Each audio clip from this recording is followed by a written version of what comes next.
tout le monde et bienvenue à Les Petites Vues, votre ciné-magazine hebdomadaire sur le web. Eh bien, on va vous parler de toutes sortes de choses, évidemment, de tout ce qui a trait au cinéma, les nouveautés, des top listes aussi, et évidemment, tout ce qui a trait au cinéma avec mes collaborateurs habituels. Il y a Stéphane Soucy, Gary Chéry également qui est là. Aujourd'hui, les gars, on va parler des nouveautés DVD. On va parler d'Iron Man 4. C'est bien de Iron Man 4 dont on va parler. Ah ouais? Ben, moi, c'est ce que j'ai vu. En tout cas, j'ai vu Iron Man 4. Pas vous? Non, on parle plutôt de Spider-Man au commun. Ah, ben moi, j'ai vu Iron Man 4. Il y avait aussi un autre personnage secondaire, Spider-Man, là, mais... OK, celui-là. Je viens de OK, comprendre. je viens de comprendre la joke. OK, mais on aurait pu dire Tony Stark à la place, non? Ah oui, aussi, c'est vrai, Mon oui. Dieu. Je m'excuse, ça a pris du temps à computer. Ah, vous aviez peut-être pas le costume avec le truc là, bionique à l'intérieur. Non, c'est Exactement. ça, c'est Ben, ça. finalement, son costume, il ressemble pas mal au costume d'Iron Man aussi. Oui, exactement. Moi, ça m'a un peu c'est déplu, mais je sais pas, vous, de votre côté. Non, c'est ça aussi. Je trouve que Spider-Man est trop technologique. Il est moins organique que dans les autres films. Moi, il n'est pas aussi naturel que ça a été, mais d'un autre côté, le Spider-Man là-dedans est beaucoup plus le Peter Parker qu'on a connu quand on était jeune. On parle des années 80, là. Mais il est beaucoup plus fun. Il est un ado, il fait des coups, puis on a aussi fait quelque chose que toutes les autres n'ont pas arrêté de faire tout le temps, nous montrer son origine. Tu sais, à un moment donné, je pense que tout le monde l'a vu, là. Ah oui, vous connaissez son origine? Moi, je m'en souvenais comme... Ben oui, l'araignée radioactif qui Ah, pique, ouais, là, ok. puis tu sais, tout d'un coup, c'est n'importe quoi, on l'a vu, là. On passe à autre chose. C'est peut-être parce que les jeunes s'en souviennent pas. Ouais, mais je pense qu'ils ont lu la BD à un moment donné, non? Ils lisent, les jeunes. Ah, ouais, Ah, c'est ouais. vrai. Ah non, sur le pad, sur le pad. OK, là, je comprends. Mon Dieu, on va faire vieux, là. On a des préjugés. En Non, tout c'est cas, pas dans vrai, mon non. temps, Non, mais même nous, on est rendu qu'on lit plus nécessairement, là, qu'on va voir directement ce qui se fait. Bref, bon, qu'est-ce que vous en avez pensé? Puis parlons un peu de toute cette saga, finalement, là, qu'on voit depuis maintenant presque 20 ans. Là. Ouais. Ouais, ben, ce qui arrive, c'est le nouveau Spider-Man. Je sais qu'il y a beaucoup de gens qui se disent encore, même like moi, on fait un sketch un peu là-dessus. Donc, ça fait pas 5 fois qu'ils parlent de Spider-Man, on est tanné. Là, ce qui est arrivé avec ce nouveau Spider-Man-là, pourquoi qu'ils le repartent, qu'ils le recommencent, c'est à cause que Sony, parce que c'est Sony qui détient les droits du personnage de Spider-Man, et ils ont manqué leur coup lorsqu'ils ont fait leur deuxième série de Spider-Man avec Andrew Garfield.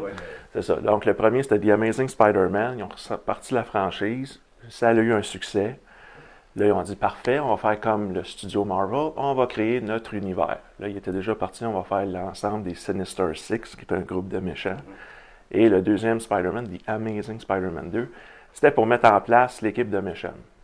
Ça a été un flop critique. Ça a été un flop dans le public aussi. Ça a été un flop monétaire. Totalement sur toute la Fait ligne. que ça a tout mis leur projet sur la glace, ça savait plus quoi faire. Fait que là, Marvel, ils ont fait OK, on va venir comme super-héros, on va sauver la franchise.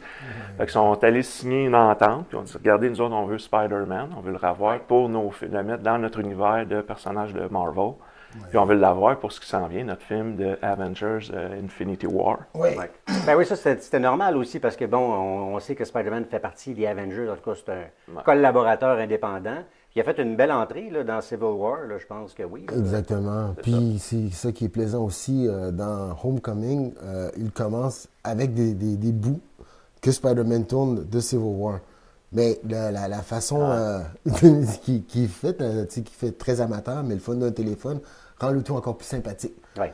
Puis ben là, tu regardes Marvel, eux autres, je trouve que leur univers là, se marie bien parce que tout le monde est interconnecté, à part les X-Men qui sont dans un autre univers, mais là, en amenant Spider-Man, ça va bien finir avec les Infinity War parce qu'on va avoir Guardian of the Galaxy qui va embarquer là-dedans.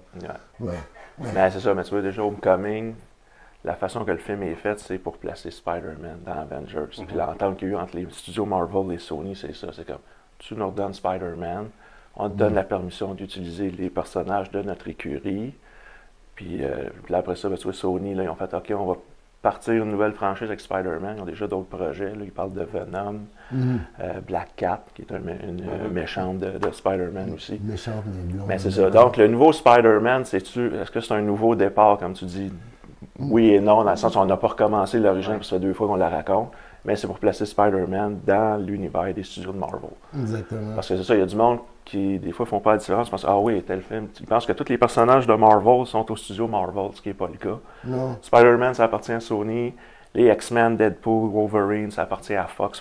Fantastic Four, ça appartient à Fox. Exactement. Fait que c'est pour ça que tu peux pas avoir les Wolverine qui vont dans les films de Marvel, qui vont aller voir avec Spider-Man. Est-ce qu'on n'a pas perdu 2 heures et demie là, à faire une espèce de Bionic Spider-Man là, plutôt parce qu'à la fin, finalement, il dit carrément à Tony Stark, OK, là, je te laisse ton costume là, avec tous tes gadgets, puis je retourne à l'ancien Spider-Man que j'étais ou que j'ai toujours été. Ben, oui puis non, tu sais, parce que le Infinity War qui se passe dans l'espace, c'est l'histoire avec Thanos, tu sais, dans Avenger, qu'il va avoir dans Avenger, qui est comme le méchant ultime.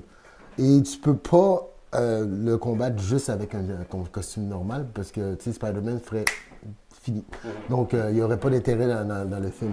Mais l'ajouter, avoir le costume déjà, puis en plus, il y a un clin d'œil, tu sais, comment on l'appelle, Pepper Potts? Oui. Oui, qui est revenu, mais il me semble qu'il était en chicane, puis il n'était pas revenu dans Iron Man 3. Puis là, tu te dis, oh, wow, comment ils se sont arrangés? Oui, c'est ça, en chicane, et tout à coup, là, bon. Ben, c'est ça, moi je pensais que c'était Sony qui avait signé Gwyneth Paltrow parce qu'elle était en chicane avec Marvel, mais finalement, je pense qu'elle a signé avec Marvel parce que j'ai vu des photos de tournage d'Infinity War et sur le plateau d'Infinity War. Donc ça veut dire qu'elle est signée avec Marvel. En tout cas, elle s'est mariée avec un ou l'autre parce qu'il y a eu une alliance qu'on a vue à quelque part. Ouais, c'est ça. En tout cas. C'est bon. Donc, pour vous, l'avenir de Spider-Man quand même devrait être reluisant ou est-ce qu'il va tisser sa toile à quelque part ou pas, là? Ben, en principe, moi je dirais oui, c'est prometteur, mais j'ai hâte de voir comment ils vont faire pour l'action. Qu'est-ce qui était le fun dans celui-là, c'est le fait que, bon, tu dis tout le temps, bon, Spider-Man, là, s'il va sauver quelqu'un en banlieue, on voit que c'est pas évident. Il n'y a pas de haut building pour commencer à se promener là, sur son web. Tu es obligé de courir à quelque part. Donc ça, c'était le fun. Mais le côté de l'action, tu sais, les scènes de combat, on pourrait dire, là, étaient pas qu'est-ce qui était le plus fantastique, là. Oui, c'était un peu le fun pour la fin, mais même là, ça se passe vite, là. Donc, avoir un Spider-Man, mais, tu sais, avec un autre ennemi, mais qui se passe dans le centre-ville, là, ça devrait être intéressant, puis avoir des choses plus dynamiques, mais surtout garder le côté juvénile du gars. Ouais. Je pense que c'est ça qu'ils ont ramené avec Homecoming. Parce que là, c'est... Tobey Maguire commence à être vieux pour jouer au secondaire. Andrew Garfield, c'est la même chose, même si ça se passait au secondaire. Je trouve qu'il faisait pas mal. J'étais grand au secondaire, mais pas à ce point-là. Vraiment pas. C'est ça. Fait que non, je pense qu'ils ont fait le bon casting en amenant ça plus jeune. Il y a un peu une touche Breakfast Club. C'est ça, puis il y a aussi les choix. Un héros est aussi bon que son méchant. Puis on regarde le meilleur des, entre guillemets, Spider-Man dans l'ancien, c'est avec le 2, Dr. Octopus, Alfred Molina, qui est un excellent acteur. Puis là, avoir Keaton, qui est un très bon acteur. Donc ça ajoute, là, tu sais, puis c'est ça qui crée la dynamique, son ami qui est vraiment le fun. Alors, il faut que ton entourage soit super bon pour que ça t'intéresse à voir la suite. Garfield, ben, tu sais, dans sa version... À part son amour pour sa blonde, là, tu sais, il y avait pas puis ils ont réglé ça assez vite. Ils l'ont tué. Il y avait une bonne twist quand même dans le film. Au moins, ça, il y a eu une surprise. Au moins, ça a été quand même pas si mal. Puis, bon, en tout cas, ça sera à suivre. On verra si ça sera amazing, comme le dit le titre. Vous avez parlé de juvénile. On va parler un peu d'humour juvénile parce que là, on tombe dans le... Il y a une espèce on sait pas, on dirait que les films de filles maintenant prennent la relève de ce qui a été les fameux films de gars dans les années 80. Il y en a un qui a pris l'affiche en DVD cette semaine. Je sais pas, qu'est-ce que vous en avez pensé? Girls Trip. Avez-vous trippé ou pas? Oui, moi j'ai trippé. Dans tous les films qui sont sortis cet été, moi c'est la comédie américaine de l'été. Parce qu'on a eu Bon Cop, Bad Cop, puis De Père en flic. Mais point de vue comédie américaine, cet été, ça a été mon coup de cœur. Baywatch, pour moi c'était nul. L'autre film de filles qu'il y a eu, Rough Night avec Scarlett Johansson, je me suis emmerdé. Je pense que c'était le mauvais casting. Je pense que Scarlett Johansson, c'est parce que Girl Strip, puis même d'autres films de filles comme Bridesmaid, Bad Moms, la force de ces films-là, c'est que c'est un groupe de filles qui deviennent le héros de l'histoire, tandis que Rough Night, c'est comme Scarlett Johansson et tout le reste. Et les autres. Donc ça devient moins intéressant. Puis on sent pas d'énergie dynamique entre les actrices. C'est comme... toi, t'es la grosse vedette, Scarlett, on supporte, mais même là, l'histoire, c'est pas. Tu es supposé de rire dans ces situations, puis il tombe plus ses nerfs que d'autres choses. Mais, tu sais, il y a une chose, par exemple. On prend, par exemple, façon de parler, qui est parti un peu, reparti les affaires de filles comme ça, c'est Bridesmaids. J'ai fait l'exercice de le revoir, puis drôle, mais moins drôle que la première fois. Ouais. Parce qu'il y a des scènes là-dedans parce que je dis, OK, j'ai compris, là, ça suffit. Là. Tu sais, quand les deux sont en train de se battre pour dire que t'es ma meilleure amie avant, c'est comme n'importe quoi. Mais ce sont des films d'amitié au départ. Oui, avant mais même c'est ça qui est, c'est cette dynamique-là qui est le fun, là, que le fait qu'ils se tiennent ensemble. Ouais. On n'a pas senti ça dans Rough Night, je trouve. Non, on n'avait pas ça. Non, c'est Mais pas dans ça. les films de gars aussi, c'était des films d'amitié. Je veux dire, Ouais. avant Bridesmaid, on avait tous les hangovers. C'était Ouais. une gang de gars qui partaient ensemble faire l'enterrement de vie de garçon. Là, Bridesmaid, c'était un peu la version féminine de ça. L'autre Oui, organise oui. le mariage. Mais je pense Bridesmaid, ce qui a surpris, c'était le côté un peu vulgaire. Oui. Pour des filles. Ah, ça, Je oui. veux dire, moi, la scène où ils ont toute la diarrhée puis qu'ils vomissent, puis en tout cas, pour moi, ça devient un classique de ce film-là. Même, tu sais, Mais- quand tu dis ça, sur le côté-là, vulgaire, tu sais, de ça, je pense dans Rough Night, à un moment donné, ils ont comme essayé de faire la même chose. La fille sont en train de boire des shooters, puis elle vomit, puis l'autre essaie de dire, ah, je vais le reboire. C'est comme, c'est trop, là, tu sais. Est-ce qu'Hollywood est en train de prendre une vieille recette, puis étant donné qu'ils se sont dit, bon, on l'a tellement fait avec des gars, on essaie de la faire avec des filles? Ben, Ou c'est... Ben, ça dépend, là. ça dépend, ouais. Je veux dire, Si- si tu veux dire Hollywood, elle veut faire la recette avec les filles, là, tu prends Ghostbusters. ouais. Bon, Ghostbusters, c'est comme là, on va rendre ça, on va faire un remake, mais on va faire ça avec des filles. On va faire le côté féminin de ça. Bon, moi, je suis peut-être dans les rares, j'ai aimé Ghostbusters. J'étais diverti. Mais Ben, c'est ça. Ben, disons, les deux premiers tiers, j'ai aimé ça. Parce que, justement, c'était la chimie entre les filles. Je trouvais qu'il y avait des dialogues le fun. Le dernier tiers, quand ils se battent contre les fantômes, là, ça faisait réchauffer.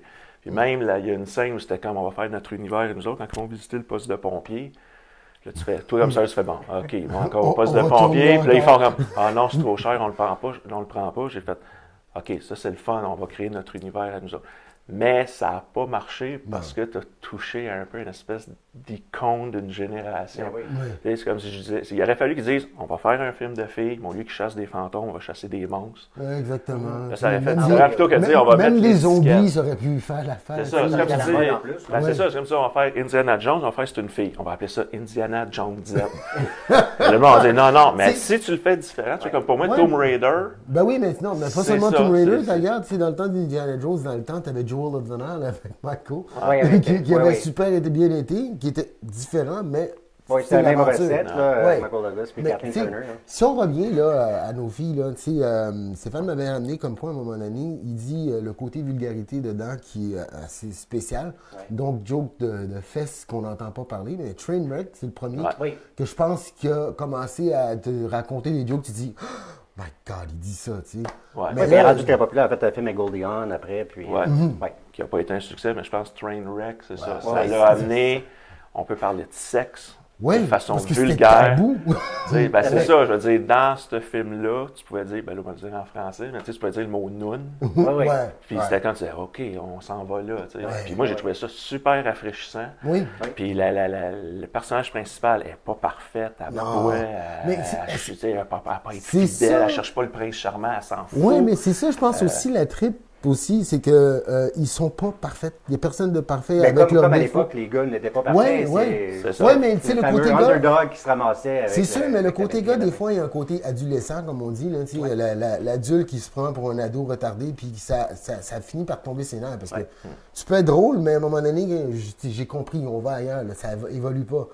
Mais là, non, ça a marché. Ils avaient tout leur caractère tu sais, particulier Ouais. qui faisait qu'ils étaient le fun.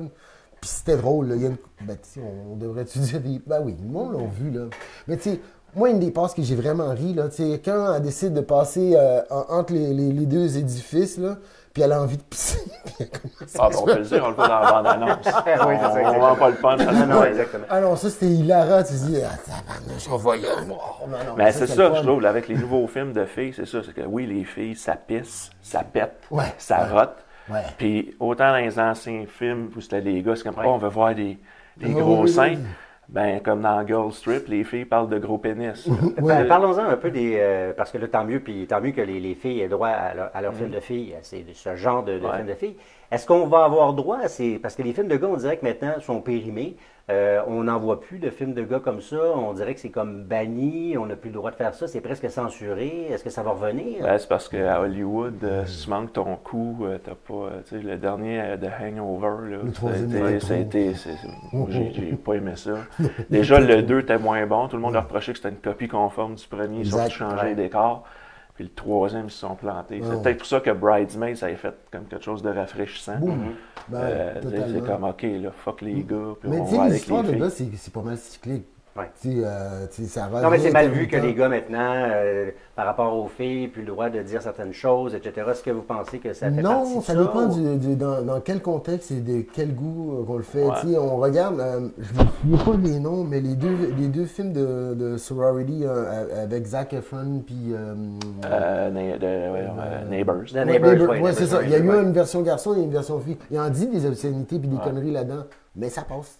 Tu sais, Ouais, parce tu que vois, dans le contexte, ça ouais. fonctionne. Et tu vois, Parce que Neighbors t'es à 2, je l'université. l'ai aimé aussi. Justement à cause de ce côté-là, que c'était, OK, là, on montrait des filles qui veulent faire le party, qui veulent fumer un joint, qui veulent, tu sais. Exact. Puis, il y a une dénonciation, justement, de tout le côté sexiste des parties de gars. Puis, Ouais. tu sais, c'est comme, ah, là, on veut pas aller dans ces parties-là, il faut qu'on soit des objets sexuels. On va faire nos parties. Puis ça Exactement. aussi, j'ai trouvé ça le fun du Ouais. film. Puis, tu sais, aussi le côté que le gars peut devenir l'objet. Tu sais, qu'est-ce Ouais, qu'on ne pense pas, ouais. mais ça arrive aussi là-dedans. Là. Mais ça reste trop, là. Tu sais, on a du fun. Ben, en tout cas, on est encore sur une lancée de films de filles. Il va y avoir Bad Moms, Christmas Moms. Ah, ouais? Oui, il y a un Bad Moms 2 qui sort au mois de novembre. Bad Bon, Mom, ben, j'avais bien les- aimé, moi. Ça va nous donner l'occasion d'aller voir des films avec nos blondes Ouais. ou avec nos filles. On verra. Ouais, ça, c'est dépend, ça dépend. Ça dépend qu'est-ce qu'on va quel y voir, âge là. qu'ils ont, hein? Exactement. Ben, disons, avec Girl Strip, vous verrez plus des pamplemousses de la même façon. Hey, Stéphane, Gary, merci beaucoup. Ici Michel Terrien, des Petites Vues, l'émission ciné hebdomadaire sur le web que vous suivez dans le moment et puis pour toujours. Si vous avez des commentaires, des suggestions ou quoi que ce soit que vous voulez nous partager, faites-le immédiatement à l'adresse ci-dessous.